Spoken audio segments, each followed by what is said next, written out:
அஜித் பவார் தலைமையிலான தேசியவாத காங்கிரஸ் கட்சியை தொடர்ந்து சிவசேனா ஷிண்டே பிரிவும் அமைச்சர் பதவி தொடர்பாக அதிருப்தி தெரிவித்துள்ளது.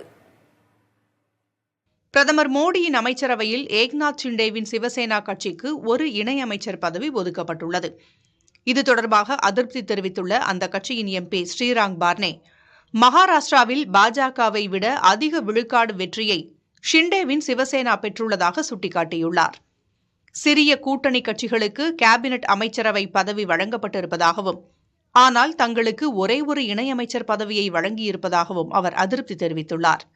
5 இடங்களில் வென்றுள்ள சிராக் பாஸ்வானின் லோக் ஜனசக்திக்கும் 2 எம்பிக்களை மட்டுமே பெற்றுள்ள ஜனதாதள கட்சிக்கும் கேபினெட் பதவி ஒதுக்கப்பட்டிருப்பதாகவும், அமைச்சரவை ஒதுக்கப்பட்டதில் சிவசேனாவுக்கு அநீதி இழைக்கப்பட்டிருப்பதாகவும் ஸ்ரீராங் பார்னே தெரிவித்துள்ளார்.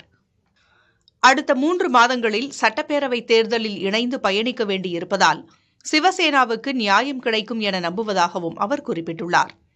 இதேபோல் ஒரு கேபினெட் பதவியை எதிர்பார்த்த அஜித் பவார் தலைமையிலான தேசியவாத காங்கிரஸ் கட்சியும் தமக்கு ஒதுக்கப்பட்ட இணையமைச்சர் பதவியை வேண்டாம் என மறுத்துவிட்டது.